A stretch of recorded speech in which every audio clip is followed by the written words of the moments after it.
You say it's more hostile. You see these videos of Christians, priests with crucifixes around their necks getting spit on in Jerusalem. Are those real? Yes. And I mean, that's happened before, even from the first days that I was there. There'd be occasionally something like that. And occasionally there were graffiti put on walls and, sprayed on Jesus a monkey. 2013. On a church. Yeah, that was right.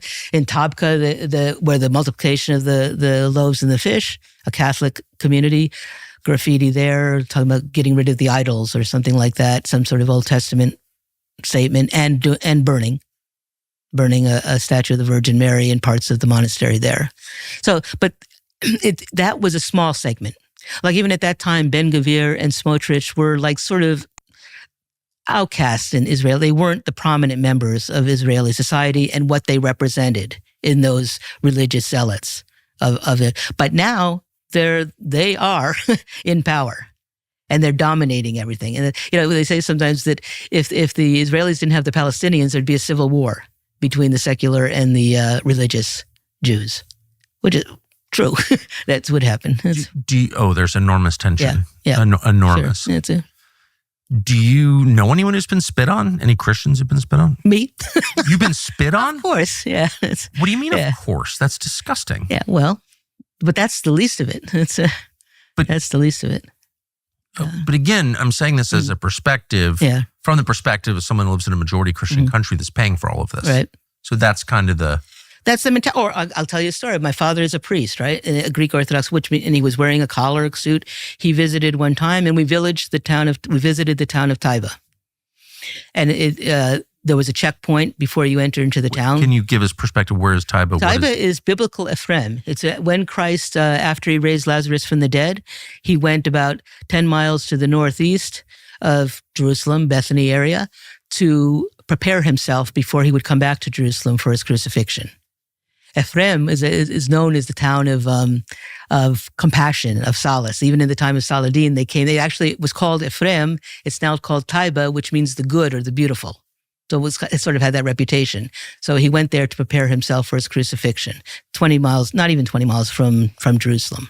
Interesting. So with your father, who was my dad, a pretty priest, famous, an American priest, dressed as a priest, and my mom was there too. So we were going to drive it. So there's a checkpoint sort of at the entrance of the town, and then you have many olive groves. Which, by the way, I was just talking to someone the other day. They have about 8,000 acres of land, let's say, and over a quarter of it has been confiscated either by settlers and the army allowing them to take their olive groves. And they have no recourse. There's nothing. Who owns the land? The Palestinian Christian families. And it's been confiscated from Christian families? Well, confiscate, what do you do when they have guns and you don't? I don't know. You call your patron church in the West and you say, raise a stink, call Ted Cruz. Right. Well, and we other called Mike self-described Christian. Mike Huckabee came, right? And then the only thing So what did Mike Huckabee, the U.S. ambassador to Israel?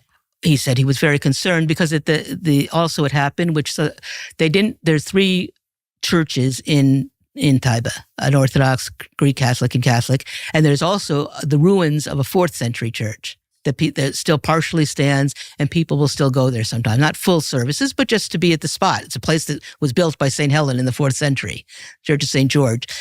Settlers burned the brush, and also there's a cemetery right next to it, burned that area. They burned the cemetery? Everything's stone there, so nothing burns, but they burned the area around there. So you have grass and brush, that was burned. Yeah. And not only that, I was shocked when I saw how much they've infiltrated. It's one thing, the entrance of town, and you've taken the open land, the olive groves. They have Bedouin, like in that town, there's a beer factory, a distillery, a hotel, and Bedouins have been forced off their land around there and are now living with allowance of the Christians to be there because they have no place else to go and no one to protect them. So Ambassador Huckabee comes and he's very concerned because an attack on a church. And also that same week, a Palestinian American had been shot dead by settlers or beaten to death. Saif Musalat, 20 miles, not even 20, a couple miles away. And he was going to address that as a Palestinian American to see that Israel would investigate. Nobody's been arrested or done. He's an American citizen? Yes, he's from Florida. He's often, just like I'm a Greek. American citizen was beaten to death? By settlers. And no one was arrested? No, never happens. Down in Hebron, just there. And my concern in talking to you. And we're sure that happened? We're absolutely sure that happened. Yeah. How can an American citizen be beaten to death in an Israeli-controlled area paid for by the United States and nobody does anything about it? Well, this is our problem, isn't it? So we want to brag, but this has got to be the most pro-dog podcast on the entire internet. They're almost always dogs, actually, just off camera. So dogs are non-negotiable. Dogs are the best, and people who love dogs really, really love them. We can relate. And so for that reason, we are thrilled to announce a new partner called Dutch Pet. It's the fastest growing telehealth service for your pets. It's on a mission to create affordable, quality veterinary care at any time, no matter where you are. They'll get your beloved pet what they need, and they do it at a high speed. And by the way, if you ever brought your dog to the vet, the dog doesn't like it. They can smell the darkness sometimes. It's true. Sometimes you have to go to the vet, but if you can avoid it, you should, and you want to. And Dutch.com has vets who can treat over 150 animal conditions with just 10 minutes on the phone. You never have to leave home. You never have to scare or upset your dog. No wasted time. You don't have to wait weeks for an in-office appointment, and you don't waste money. Unlimited visits and follow-ups for no extra cost. Free shipping on all products for up to 5 pets. Membership starts as little as $11 per month, and Dutch.com saves most customers nearly $1,000 a year. We use it. It's awesome as dog owners. It sounds too good to be true, probably, but it's absolutely real. Visit Dutch.com/Tucker to learn more. Use the code Tucker for up to $50 off your veterinary care plan per year. That's a year of unlimited vet visits for $82 a year. Your pets and your wallet will thank you. This is going to change the game, and we're proud to be partnered with them. Yep. I'm sorry, I keep stepping on your story. So Ambassador Huckabee shows up. He shows up, and he says, he's very concerned about what happened, and we're going to check it. The next day, settlers were there with cows marching through the town with their cows. So it shows that they are in control.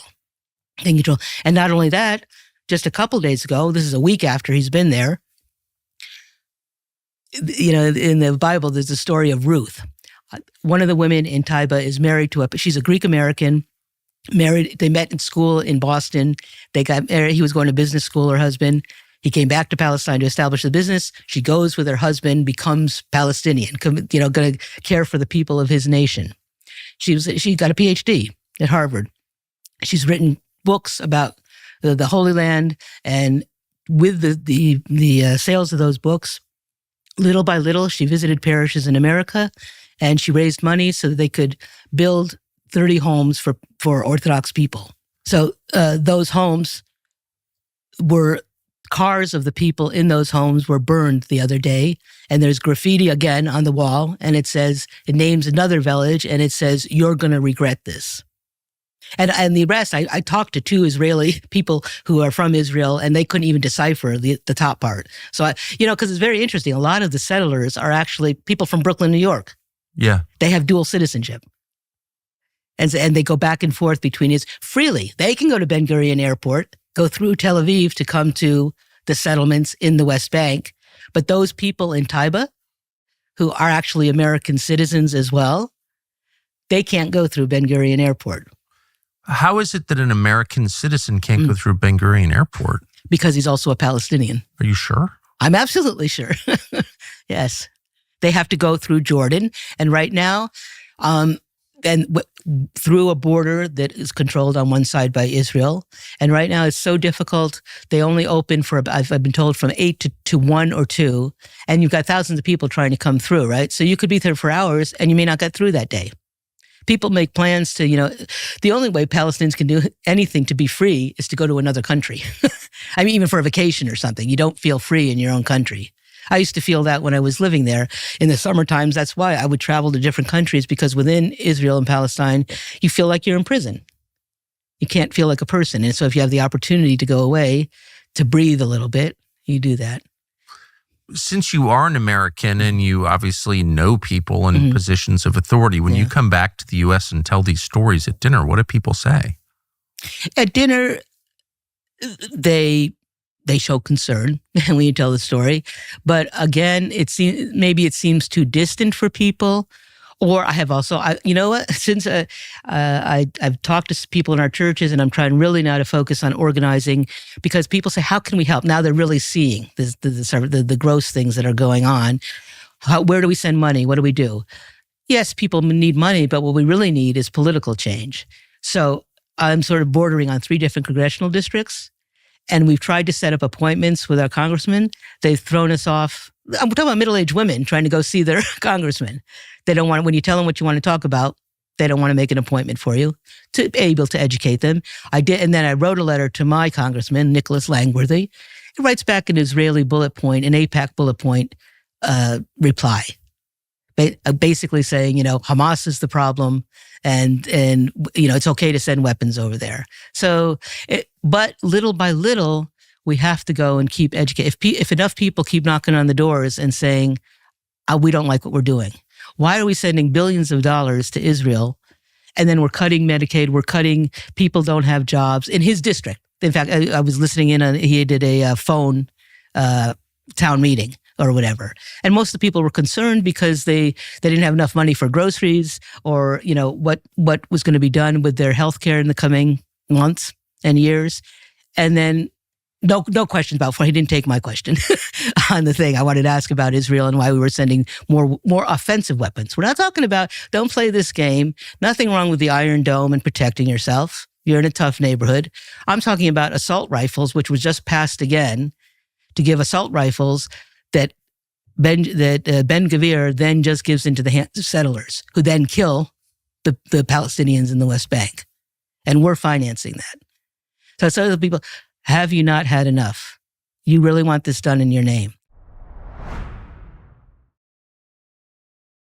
Thanks for watching our YouTube channel. We hope you'll subscribe to it. And by the way, you can hit the little bell on there and get notifications every time we produce a video. We hope you'll do that also.